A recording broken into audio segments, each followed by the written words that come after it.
भाई किसी चीज़ की अगर मार्केट में डिमांड हो ना तो कंपनी वालों को भी झुक के वो चीज़ करनी पड़ती है। मैं बात कर रहा हूँ हाल ही में लॉन्च हुई मारुति सुजुकी की फ्रॉन्क, जो एक बलिनो है, उसको थोड़े बहुत चेंजेस करके कॉस्मेटिक चेंजेस भी किए हैं कंपनी ने। इसमें फेसलिफ्ट वर्जन भी नहीं कह सकते हम। ये एक सेगमेंट है, ना ही अप है ना ही डाउन है, ये बिल्कुल बलेनो के साथ ही लॉन्च की गई है। और लॉन्च करते ही इसमें जो बेस मॉडल है उसमें कंपनी ने दे दिया है सीएनजी वेरिएंट, बेस और सेकंड बेस वेरिएंट में। हालांकि जब हम देखते हैं किसी वीएक्सआई वेरिएंट में या फिर मिड वेरिएंट में हमको सीएनजी देखने को मिल जाता है, तो नीड थी कंपनी को झुकना पड़ा। और इसी झुकने के साथ कंपनी ने इस बेस वेरिएंट में लॉन्च किया है सीएनजी वेरिएंट। इतनी प्रीमियम गाड़ी होने के बाद इसमें सीएनजी क्यों लॉन्च करना पड़ा, आइए जानते हैं। सारी चीज़ें मैं आपको डिटेल में बताऊंगा। अगर आपको वीडियो अच्छा लगे तो लाइक शेयर सब्सक्राइब जरूर कर देना। नो डाउट बलिनो और इसमें ज़्यादा कुछ अंतर नहीं है, प्राइस का थोड़ा बहुत से डिफरेंट रहेगा ये ऊपर नीचे, क्योंकि ये भी फिलहाल लॉन्च हुए और बलेनो काफ़ी टाइम से वही बिकती आ रही, उसका भी फेसलिफ्ट वर्जन निकाल दिया। फ्रंट प्रोफाइल की बात करें तो वही बिल्कुल ग्रैंड विटारा जैसी फीलिंग आ रही है। चौड़ी चौड़ी मस्कुलर लुक देने की कोशिश की है कंपनी ने। इसके ग्राउंड क्लियरेंस है वो भी थोड़ी इनहेंस हो चुकी है बलेनो से। अगर आपको ऊंचा ऊंचा थोड़ा फीलिंग लेनी है, अगर आपको एसयूवी कंपनी इसको बोलती है, लेकिन मैं इसको एसयूवी नहीं बोलता, मैं इसको टॉल हैचबैक भी कह सकते हैं। फ्रंट में यहाँ पर आपको दोनों रिफ्लेक्टर बेस हेलोजन सेटअप भी दिया गया है। ठीक है, इंडिकेटर भी वही डीआरएल इंडिकेटर भी, नीचे की तरफ प्रोजेक्टर दिए गए हैं जो कि बिल्कुल हेलोजन सेटअप है। फ्रंट में यहाँ पर प्रोजेक्टर के साथ साथ ये जो कलर है वो मारुति अब सारे कलर, मतलब हर किसी वेरिएंट में ये कलर दे रही है, ये लेकिन ये कलर ही क्यों, ये कलर कहीं देखने में अच्छा ही लगता है। फ्रंट प्रोफाइल में बोनेट की बात करें तो बिल्कुल फ्लैट बोनेट है। ग्रिल की बात करें तो वही सेम ग्रैंड विटारा वाली ग्रिल हमें देखने को मिलती है, क्योंकि एक प्रीमियम लुक दे रही है। आगे से सिल्वर क्लाइडिंग है और ऊपर की तरफ बोनेट की बात करें थोड़ा उठा उठा सा है, ताकि हमको ये बलेनो और इसमें कुछ फ़र्क डिफरेंस आ सके। साइड प्रोफाइल की बात कर ले तो वही क्लाइडिंग बिल्कुल सेम है, लेकिन लुक निकल के जो इसके आ रही है वो बिल्कुल ही गजब लुक है। अगर आप बलेनो से इसको कंपेयर करेंगे कि तो इसमें और उसमें कहीं ज़्यादा डिफरेंट आपको वैसे नहीं लगेगा, लेकिन इसकी जो देखने में प्रीमियमनेस आ रही है और लग रहा है कि हाँ भाई ये प्रोफाइल है, कुछ दमदार प्रोडक्ट है। टायर साइज़ की बात कर लेते हैं तो वही 16 इंच का टायर साइज़ देखने के लिए मिल जाता है। हालांकि अलॉय व्हील बेस वेरिएंट में नहीं आते, व्हील कैप कंपनी लगा के दे रही है। मड स्लाइडिंग पे अगर टायर में यहाँ पर फ्रंट में डिस्क ब्रेक दिए गए हैं और पीछे की तरफ डम ब्रेक दिए गए। बॉडी कलर ओआरवीएम नहीं है और बॉडी कलर डोर हैंडल भी नहीं है, ब्लैक आउट दोनों के दोनों दिए गए हैं। टायर के ऊपर ये जो क्लाइडिंग दी गई है ब्लैक क्लाइडिंग, वो पूरी फ्रंट से शुरू होकर और यहाँ से डोर से नीचे होकर और ये रियल व्यूज में जाके और वहीं पे ख़त्म हो रही है। यहाँ पर हमको जो ग्लाइडिंग है फ्रंट से ही शुरू हो रही है, लेकिन फ्रंट में जो ब्लैक डाउट है उसके ऊपर सिल्वर फिनिश जैसा कुछ लगा दिया है। और मिरर भी यहाँ पर बिल्कुल ही ब्लैक डाउट दिए गए हैं, क्योंकि उसको में एक वो भी है कि इसको आप हमें हाथ से ही सिलेक्ट करना पड़ेगा, मतलब फोल्ड अनफोल्ड ये अपने आप अंदर से नहीं होगा, हमको बाहर से मैन्युअली कुछ इस तरह से करना पड़ेगा। ठीक है, तो ये हो गई मिरर की बात। अब बात कर लेते हैं डोर वाइजर की। कोई भी डोर वाइजर कंपनी हमें लगा कर नहीं दे रही, मगर हाँ ये बात सही है कि रूफ रेल हमको ज़रूर मिल रही है। तो कहीं ना कहीं कॉस्ट कटिंग कंपनी ने एक चीज़ हटा कर और दूसरी चीज़ दी है, तो कि हमको ये वैल्यू फॉर मनी प्रोडक्ट बिल्कुल। अपना जो ओवरव्यू में उसमें हमको कोई इंडिकेटर वगैरह कुछ नहीं देखने को नहीं मिलता है। एक हेलोजन इंडिकेटर यहाँ पर फेंडर पे दिया गया, और फेंडर से एग्जैक्ट फेंडर पे नहीं गया, फेंडर से भी थोड़ा पीछे की तरफ डोर के नज़दीक में बिल्कुल दिया गया। तो ये थी पूरी की पूरी साइड प्रोफाइल। अब मैं आपको ये ले चलता हूँ पीछे की तरफ, लेकिन यहाँ पर एक चीज़ है कि यहाँ पर थोड़े एरोडायनेमिक जैसे शेप दिए गए हैं जो हमको देखने में बिल्कुल अट्रैक्टिव लगते हैं। पीछे की तरफ आ जाते हैं तो सबसे पहले बात कर लेते हैं सिलेंडर की, क्योंकि ये सीएनजी वेरिएंट है। सीएनजी का स्टिकर भी हमको आपको देखने के लिए मिल रहा है। सिलेंडर की कैपेसिटी की बात करें तो मोटा मोटा 11 किलो तक कंपनी कह रही है, 11 किलो तक इसमें सीएनजी। हालांकि कंपनी तो हमको लीटर में बता रही है, लेकिन हम इसको 11 किलो में कन्वर्ट करके हिसाब लगा रहे थे। मगर आप मैक्सिमम प्रेशर पे इसको आप मेरे ख्याल से 8.5 या 9 किलो तक भरवा सकते। ये तो हो गया सिर्फ सिलेंडर की बात, लेकिन अब बूट स्पेस में देख लेते हैं कि हमको यहाँ पर कितना प्रैक्टिकल स्पेस मिल रहा है। और स्पेयर व्हील की भी बात करेंगे तो स्पेयर सीएनजी टेक ये रहा, इसके पास यहाँ पर है स्पेयर व्हील। और यहाँ पर पूरा पूरा खाली दिया गया है। अपना जो साइड में थोड़ी सी जगह है, वो जगह पे हम यहाँ पर छोटा मोटा कुछ भी सामान रख सकते हैं। पार्सल ट्रे वगैरह इसमें नहीं दी गई है। अगर हम पार्सल ट्रे लगाएं तो कहीं जो हमारा सामान है वो कहीं भी नहीं एडजस्ट हो पाएगा। तो बड़े बैग हो गए तो, छोटे मोटे बैग हो गए तो आराम से रह जाएगा। स्पेयर व्हील की बात करें तो यहाँ पर बिल्कुल कवरिंग के साथ, और ये अपना इलेक्ट्रिक शटर वॉल और अपना मैन्युअली शटर वॉल दिया गया, ताकि जब भी हम अपनी कार की कीज को ऑफ करें या कार को ऑन करें तो ये है वो अपने आप ही ऑन या ऑफ हो जाएगा। अगर हम पेट्रोल से सीएनजी पर स्विच भी करते हैं तभी ये ऑटोमेटिक ऑन और ऑफ हो सकता है। तो ये काफ़ी चीज़ सही है, मारुति एक ही कंपनी है जो ये सेफ्टी फीचर दे रही है। सीट्स की बात करें तो 60-40 स्प्लिट सीट मैं आपको यहीं पर दिखा दे रहा हूँ।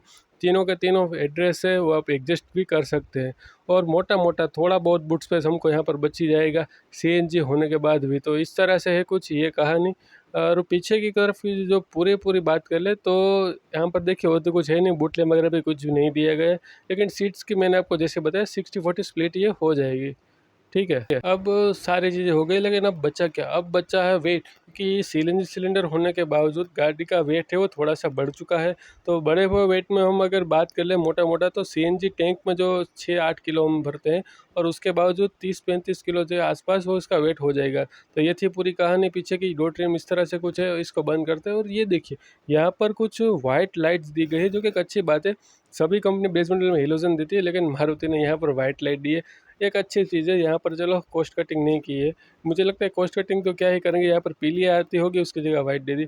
रिफ्लेक्टर की बात करें तो बिल्कुल ये कुछ इस तरह से कनेक्टिंग टेल लाइट से और ऑलवेज ऑन मोड में हमेशा रहती है, सिक्वेंशियल इंडिकेटर के साथ साथ। और इसके जो एलिमेंट्स है, वो जो डिज़ाइन है, बहुत ही प्यारे लग रहे हैं। लेकिन एक चीज़ है जो मारुति ने शायद थोड़ी सी बिगड़ती, वो है इसका रिवर्स लैम्प। ये देखिए भाई, छोटू सा बिल्कुल इतू सा रिवर्स लैम्प दिया है, जो मैं आपको अंदर की कभी दिखा दूंगा जैसे हम कार रिवर्स में लेंगे। लेकिन इसका जो पर्पस है वो तो बिल्कुल फुलफिल हो ही जाएगा।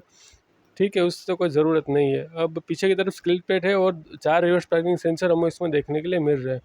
बिल्ड क्वालिटी की बात करें तो वही बलेनो के प्लेटफॉर्म पे बेस्ड है, तो हम ज़्यादा कुछ एक्सपेक्ट वगैरह कुछ नहीं कर सकते। तो इसमें मैं अपना कोई ओपिनियन भी नहीं दूंगा, आप अपने हिसाब से देख लीजिएगा, क्योंकि ये मारुति का ब्रांड है। रिफ्लेक्टर पीछे की तरफ दिए गए हैं, ऊपर सीएनजी का स्टिकर है, लोगो है। और यहाँ पर ये देख लीजिए डिफॉगर भी दिया गया है। उसके साथ साथ ऊपर की तरफ बात करें तो स्पॉइलर, हाई माउंट स्टॉप लेन, सीएनजी का स्टिकर, रूफ रेल और शार्क फिन एंटीना, सारी चीज़ें यहाँ पर बेस मॉडल में हमको दी गई है। ठीक है, तो ये थी पीछे पीछे की कुछ कहानी सारी। अब चलते हैं थोड़ा आगे की तरफ, लेकिन उससे पहले ये एक बार चीज़ देख ली, इसके जो पूरा एलिमेंट है, जो पूरा कार का डिज़ाइन है, वो जिस तरह से वो स्पोर्टी वगैरह फील नहीं आता, कि जैसे आगे से ऐसे बिल्कुल शार्प डिज़ाइन दी हुई है, उस तरह से कुछ डिज़ाइन दिया गया है। साइड से भी बात कर लीजिए कि यहाँ पर अपना फ्यूल टैंक है, सीएनजी पे आप यहीं से भरवा सकते हैं। एक बार मैं चलिए आपको खोल के ही दिखा देता हूँ। ठीक है, तो यहाँ से डोर खोला और यहीं से भी खुल जाएगा। अब दोनों उसमें इंटीग्रेटेड ही होंगे, वरना कई कार में क्या है, वो अलग से सीट्स वगैरह में जैसे ढक्कन दिया हुआ। देखिए यहाँ पर ये सीएनजी के फ्यूल कैम्प। और इस तरह से ये एक चीज़ अच्छी है कि जब तक आप इसको ऑफ नहीं करेंगे तब तक ये सेंसर है वो टच नहीं होगा, तो उस हिसाब से अपनी कार स्टार्ट ही नहीं होगी। 47 लीटर ये लमसम लमसम हमको यहाँ पर पेट्रोल की कैपेसिटी भी मिल जाती है, मतलब फ्यूल टैंक भी अच्छा खासा है। ऐसा नहीं कि सीएनजी है तो फ्यूल टैंक में थोड़ा कॉम्प्रोमाइज़ कर दिया, नहीं ऐसा कुछ भी नहीं। ठीक है, तो एक सेफ्टी फीचर ये भी है कि जब तक हम इसे बंद नहीं करेंगे तब तक हमारी कार बिल्कुल भी स्टार्ट ही नहीं होगी, जब पर सीएनजी पे या फिर पेट्रोल में। गाइडलाइंस यहाँ पर हमें सीएनजी की दी गई है, up to E20 petrol only है ये। तो थी सीएनजी और पेट्रोल की बात। अब मैं चलता लेके आपको आगे की तरफ। आगे क्या है, आगे से पहले दिखाते हैं। तो ये थी इस इसकी साइड प्रोफाइल, मैंने आपको बिल्कुल दिखा दी है, कंप्लीट व्यू इसका, ब्लैकड आउट और डोर हैंडल। अब चलते हैं कार के इंटीरियर की तरफ। इंटीरियर वही सोफिस्टिक सा ग्रैंड विटारा वाला है बिल्कुल ही। जैसे आप 15 लाख 20 लाख की कार लेते हैं, उसमें जो आता है वही आपको 9 लाख की कार में मिल। हालांकि कुछ चीज़ की कमी है, ओबियसली बेसिक बेस वेरिएंट है तो कमी तो होगी, लेकिन इससे वैल्यू फॉर मनी मुझे कुछ बेस वेरिएंट लगा नहीं है। एक है ग्रैंड विटारा का, लेकिन वो लमसम लमसम 12 लाख रुपए का ऑन रोड कहीं ना कहीं जाता है। इसकी बात करें तो डोर ट्रिम के यहाँ पर अपना जो ग्रे पेंडल है, all for power Windows, mirror के कंट्रोल, लॉक अनलॉक और कुशनिंग वगैरह भी सब कुछ दिया गया है, सॉफ्ट टच भी दिया गया है। प्लास्टिक है कि मिरर को हमें अंदर से एडजस्ट करना पड़ेगा अपने हाथ से। सीट की बात करें तो सीट बहुत ज़बरदस्त, अंदर थाई सपोर्ट भी बहुत ज़बरदस्त की वही है। अपने यहाँ पर कंट्रोल्स हैं अपने लाइट्स वगैरह के। और डोर ट्रिम में यहाँ पर कुछ जगह है। सीट की बात करें तो वही कुशनिंग सेमी लेदराइट सीट से अंदर की तरफ फैब्रिक है और बाहर की तरफ लेदर दिया गया है। चारों के चारों हेड रेस्ट है अपने एडजस्टेबल है, मतलब फिक्स नहीं है। पाँच हेड रेस्ट है, तो बड़ी कंफर्टेबली पाँचवा बंदा भी वहीं से बैठ पाएगा। पहले बैठते हैं कार के अंदर। स्टेयरिंग की बात करें तो स्टेयरिंग वही पुराना सा अपना मारुति ने दिया गया है, स्विफ्ट वाला। ठीक है, इसमें कोई भी कंट्रोल्स हमको म्यूजिक सिस्टम के रिलेटेड नहीं मिल रहा है। कार लगाते हैं और की पहले टेकोमीटर की बात कर लेते हैं। सबसे पहले हेजर लाइट को बकर दिया ऑफ। तो ये है कुछ इसका इंस्ट्रूमेंट क्लस्टर, अपने को बस सिर्फ बड़े बड़े दो डायल देखने को, और ये कहीं ना कहीं प्रीमियम भी लगते हैं। मुझे तो टेकोमीटर हमेशा से पसंद है डिजिटल से ज़्यादा। तो ये है, बस कार को स्टार्ट कर लिया, ये देख लीजिए। ये अभी कार है पेट्रोल पे, अब ये शिफ्ट हो रही है, ये देखिए सीएनजी ब्लिंक कर रहा है, और अब ये जैसे सीएनजी ब्लिंक करना बंद हो जाएगा अपनी कार सीएनजी पे स्टार्ट हो जाएगी और पेट्रोल अपना चला जाएगा। तो बस वेट एंड वॉच, दे देखिए चला गया। कुछ इस तरह से हिसाब रहता है। तो पीछे की तरफ जो शटक बाल होती है उसकी भी साउंड कहीं ना कहीं हमको सुनाई देगी। हालांकि ये मेरा वीडियो जो है वॉइस ओवर रहता है तो उसमें आपको वो चीज़ें शायद ना दिखाई दे, बट आप महसूस कर सकते हैं। आप चाहे तो मारुति के शोरूम पर विजिट भी कर सकते हैं किसी भी। और अगर रिलायबिलिटी की बात करें, पावर फिगर्स की बात करें, तो मुझे ठीक ठाक लगे कंपनी फिटेड सीएनजी मारुति के। उसमें आज तक किसी ज़्यादा कुछ कंप्लेन है नहीं। इस तरफ हमको पेट्रोल का दिया जाएगा, इस तरफ सीएनजी भी हम देख सकते हैं इस तरह से गेज में, गेज ने सीएनजी हमारी बच रही है। सीएनजी की बात करें तो 8.5-9 किलो तक आप अच्छे प्रेशर पे भरा सकते हैं। तो मैंने आपको पहले ही बता दिया। ये डंडियाँ दी गई वही मारुति के टिपिकल टाइप में, जिससे हम अपने जो ओडोमीटर है उसके ट्रिप वगैरह सब कुछ सेटिंग कर सकते हैं, टाइम, टेम्परेचर। और ये थी क्लस्टर की कहानी। स्टीयरिंग व्हील हमारा एडजस्टमेंट कर देते हैं तो सिर्फ ऊपर नीचे हो रहा है, आगे पीछे नहीं, मतलब टिल्ट है, टेलीस्कोपिंग नहीं है। इस तरफ की बात कर ले तो स्टीयरिंग में कोई भी कंट्रोल्स वगैरह कुछ भी नहीं दिए, वही मारुति का लोगो, बीच में एयरबैग दिया गया है। और यहाँ पर स्पीकर वगैरह कुछ भी नहीं मिल रहे, बेसिक चीज़ें कुछ भी नहीं है इसमें। तो ये मारुति को शायद देना चाहिए था, स्पीकर तो कम से कम देने ही चाहिए थे। चलो वो सब तो ठीक है, म्यूज़िक सिस्टम हम लगवा लेंगे, लेकिन स्पीकर भैया क्यों एक भी। ये अपना लाइट्स के कंट्रोल है और इस तरफ हमारे वाइपर्स के कंट्रोल दिए गए हैं जो कि वही मारुति के स्टाइल में आते हैं। एसी वेंट्स की बात करें और ट्रैक्शन कंट्रोल यहाँ पर है, हिल होल्ड है, मतलब अपने फ्यूल को भी चेंज हम यहाँ से कर सकते हैं। अगर मान लीजिए कि अभी कार सीएनजी पे, अगर हमें इसको पेट्रोल में वगैरह लेना है तो हम सिर्फ यहाँ से एक बटन से इसको हम पेट्रोल में शिफ्ट कर सकते हैं। हमको बिल्कुल नहीं झर्क फील होगा ना ही कुछ, क्योंकि ये पेट्रोल में मैनुअल के हाथ साथ आती है। अगर इसमें ऑटोमेटिक ऑप्शन होगा तो शायद आपको झर्क महसूस होगा, लेकिन सीएनजी पेट्रोल में इसमें कोई भी दिक्कत नहीं है। आज तक बहुत ही मक्खन चल रही है। ये देख लीजिए, अब ये वापस सीएनजी में शिफ्ट कर दी है हमने, और इसको हम पेट्रोल में शिफ्ट करना चाहे तो बस हमें एक ही बटन दबाना है, तो उसके साथ साथ ये पेट्रोल में शिफ्ट हो जाएगी। ये देखिए अभी ये पेट्रोल में हो चुकी है। मैं आपको पूरा फोकस करके दिखा रहा हूँ, ठीक है। तो ये थी अंदर की कहानी। बाकी एसी वेंट्स की भी बात करेंगे तो, लेकिन ये चीज़ मुझे अच्छी लगी भाई, इसके इंटीरियर है वो बहुत सी सारे कलर्स के साथ आ रहा है। ये देख लीजिए आप, प्रीमियम से लुक दे रहा है बिल्कुल इंटीरियर। यहाँ से हम इसका जो हेडलैम्प का लेवल है वो भी एडजस्ट कर सकते हैं। एसी वेंट्स की बात, ये देख लीजिए, ये सारे कलर है। ये देख लीजिए यहाँ पर कार्बन फिनिश जैसा है, ये म्यूजिक सिस्टम पूरा खाली, ये साटन सिल्वर, ये ग्रीच कलर, और ये अपना सीट का मरून जैसा कलर दिया गया है। ऊपर की तरफ बात कर लेते हैं तो ऊपर की तरफ हमें बिल्कुल ही हार्ड प्लास्टिक दिया गया है ब्लैक आउट कलर के साथ। ये कार्बन फाइबर की जो मैंने पहले बात की थी। हाँ, बहुत ही सारे कलर कॉम्बिनेशन जो मारुति ने दिए गए, रंग भर दिए। एसी यूनिट्स की बात, वो भी काफ़ी सोफिस्टिक सी लुक से। और एसी यूनिट की बात करें तो पूरा ही डिजिटल दिया गया है, मतलब आप इसको ऑटोमेटिक क्लाइमेट कंट्रोल एसी भी कह सकते हैं। और यहाँ पर फ़ोन बोन रख लीजिए, 2 क्लब कप होल्डर के साथ, 12 आउट का सॉकेट, वही tried and tested 5 gear box, sorry 5 speed का मैनुअल गियर बॉक्स हमको दिया गया है। और सारी चीज़ें बस इस तरह से मारुति की टिपिकल कार्स में जाते हैं। ग्लब बॉक्स यहाँ पर है, डिसेंट साइज से, कुछ दिक्कत नहीं। ओवरव्यू डे नाइट वाला है। ऊपर की तरफ बात कर लेते हैं तो यहाँ पर हमें कुछ भी चीज़ नहीं देखने को मिली। जनरली यहाँ पर सनग्लास होल्डर या लैंप वगैरह कुछ भी तो होता ही है। यहाँ पर देख लीजिए कुछ नहीं, यूएस मॉडल के नाम से ये लोग अच्छा काट रहे हैं, ठीक है। तो ये थी बस आगे की कहानी। हैंड ब्रेक आपको मिल रहा है, आर्मरेस्ट वगैरह कोई भी नहीं मिल रहा, तो आर्मरेस्ट शायद मुझे देना चाहिए था। अगर चलो ठीक है, बेस मॉडल है तो कोई बात नहीं।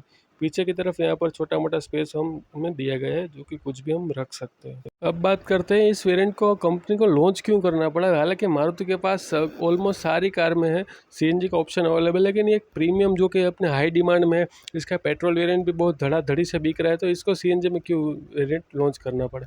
तो उसका कारण ये कि है कि भाई जो डिमांड है वो बहुत ही ज़्यादा है। भाई सीएनजी में लॉन्च होगी तो ये शायद बलेनो को भी पीछे छोड़ देगी। तो हम बाहर से आते थे, चलते हैं, कार को पहले बंद कर लेते हैं। अब मैं आपको लेके चलता हूँ पीछे की तरफ, देखते हैं पीछे का नज़ारा कैसा है। कुछ इस तरह से डोर ट्रिम वही बिल्कुल सेम पैटर्न पीछे की जैसे थी। अंडर साइड सपोर्ट की बात कर लेते हैं तो बहुत ही बढ़िया, ज़बरदस्त है, कुछ इसमें शिकायत वाली बात नहीं। डोर ट्रिम बिल्कुल है ब्लैक आउट, यहाँ पर भी सॉफ्ट टच हमें दिया गया है। पावर विंडोज़ के कंट्रोल यहाँ पर भी है, और 3 बंदे आप यहाँ पर आसानी से बिठा सकते हो और काफ़ी अच्छे से जर्नी भी कर सकते हैं। पीछे मैं आपको बैठ के नहीं दिखा रहा क्योंकि वही बस बलेनो जैसा ही कुछ है। शायद आपको जो इसका जो व्हील बेज है उसके जिस ज़्यादा वजह से आपको अंदर का जो कंफर्ट है वो थोड़ा बहुत इंक्रीज हो जाएगा। हालांकि कुछ ऐसे मेजर चेंजेस नहीं है, बट थोड़ा बहुत तो इंक्रीज हो ही जाएगा, क्योंकि आपको कंफर्टेबल ही बिल्कुल परफेक्ट राइड देगा।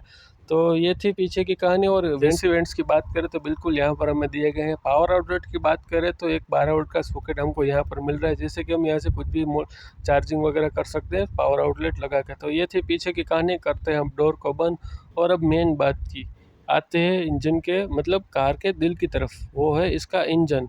तो चलिए लेके चलता हूँ इसके इंजन की तरफ, तो दिखाता हूँ कि भाई क्या कहानी है।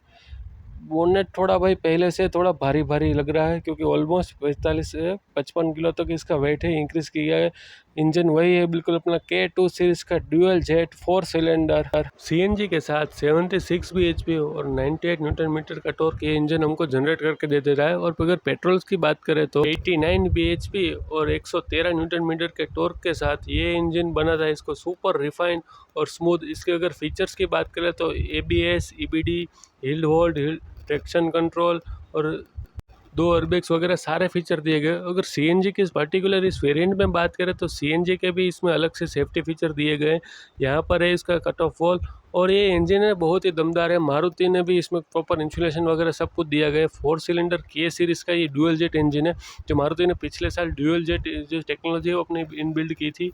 अगर इसके साथ ही साथ हम बात करें तो यहाँ पर ये चीज़ें हमको बिल्कुल देखने के लिए मिल जाती है। ये है अपना ESB, जो कि कहीं ना कहीं जगह पे तो हमको काम आ ही जाएगा। और वो क्या है को सड़क पे चिपक के चलती है, मतलब स्लिप वगैरह कुछ कंट्रोल वगैरह कुछ का सिस्टम होता है वो है।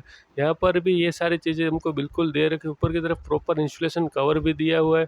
और मारुति का ये दमदार इंजन है, और मारुति इसको कई सारे अपने गाड़ी में लगा के भी दे रही है।